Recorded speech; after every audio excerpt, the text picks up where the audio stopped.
Hey guys, welcome back to my channel. This is Chazzy Lee and this is Chazzy Lee Storyteller. I have a really great story for you guys. Sorry if I'm looking exhausted. It is very late, but I couldn't miss this opportunity, guys. This is a wonderful time. It's like 3 a.m. to tell a very creepy, just eerie story. I'm giving you guys something eerie. This is a great story. So today I present to you the former slave who became the executioner of New Orleans. So guys, in 1725, Louisiana officials gave an enslaved African man the impossible choice to either remain a slave or serve as public executioner, which is like, how are you gonna give somebody that choice? That's crazy. So known as Louis Congo, Louis for Louisiana and Congo for the place of his origin, which is just like, really guys? That's why you name him Louis Congo? So he was given his freedom, land, and rations of food, also wine, in exchange for his services. He also was awarded money for each punishment carried out. Serving for at least 12 years, Congo was the only man in New Orleans with the authority to carry out whippings, hangings, and a lot worse punishments against residents of not only slaves, guys, all races. Some of the methods of punishment included this strange method actually called the breaking of the wheel. I don't know if you guys have heard of this, but this was one of the most common methods of punishment in Louisiana at the time. It was definitely one of the most horrible punishments for sure. Basically, they would get like the arms and the legs of a person and they'd strap them to a wagon wheel. Then the executioner would come and smash them with like a club type object until the bones were broken one by one. This would be performed publicly for the town to also witness. I think they did that just so other people wouldn't also commit the crimes, but I'm not positive on that. So they also had another method called hamstringing,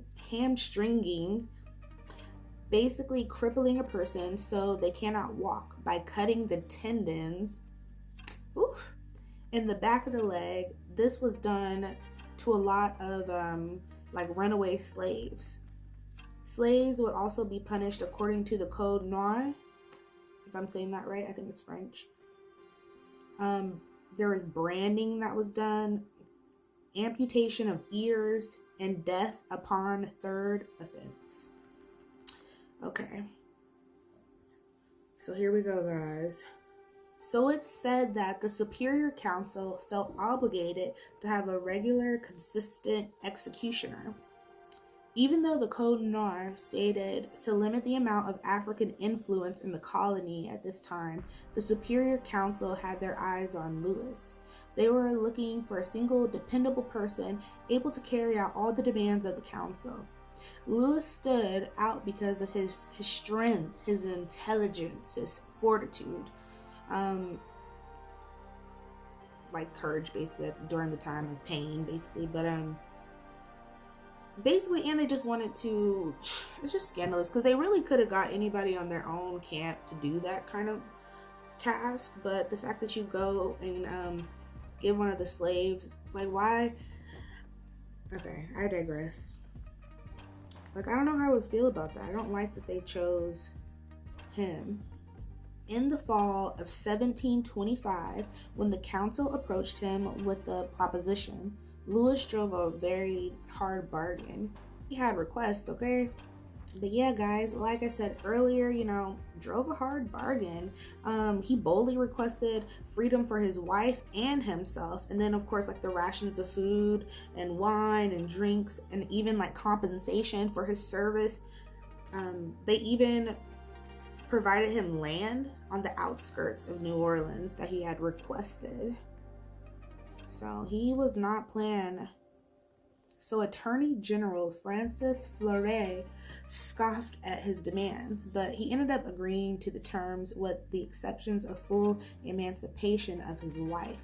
She was allowed to basically like live with her husband, live with him, but and relieved of any labors and duties.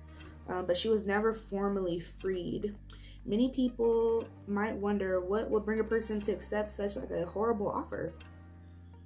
It is said that, maybe his heart had hardened from just going through slavery and seeing so much drama and all of that. And that some believe that it was the love of his wife outweighing the compassion for man and wanting to see her have some sort of relief after everything that she had gone through.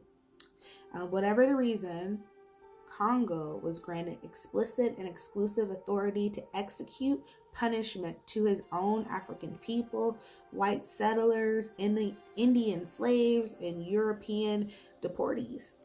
His name quickly spread across French Louisiana as the former slave who became the executioner.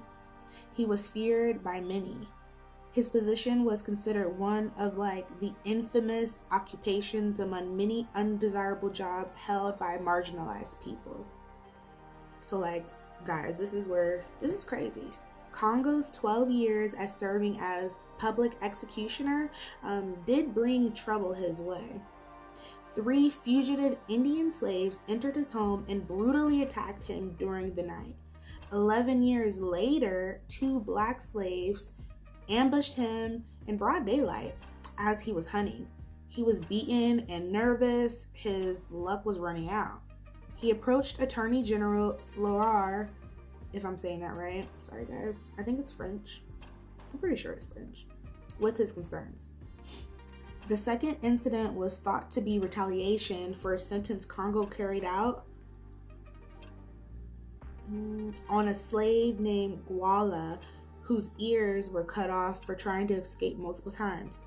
In this case, the Attorney General appealed the Superior Council for punishment to the full extent of the law. They did not like that the life of their executioner was being threatened.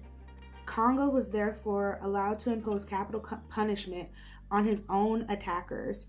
To not go into too many details, Louis Congo, he pretty much hung his attackers in the middle of town. And the bodies were left hanging for 4 days as a warning to all others who tried him. Sheesh. There is no official surviving record that documents the total numbers of sentences Congo carried out. It is said to be hundreds, if not thousands, of punishments. How eerie. I don't even want to imagine. It is unclear what happened to Louis Congo in the end. If he retired or met an untimely death.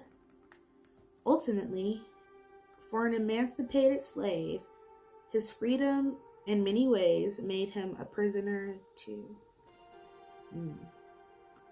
Wow, guys, what a story. What a story. First of all, can you imagine being a slave and going through all of the things that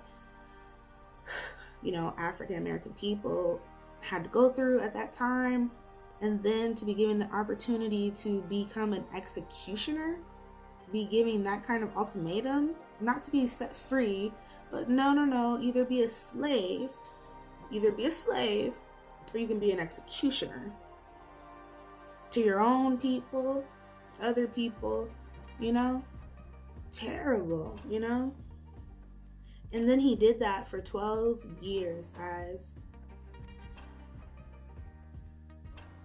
That is very, very, that's intense. It's very intense. Why do you guys think that, he took it? What are your thoughts on it? I'd love to know.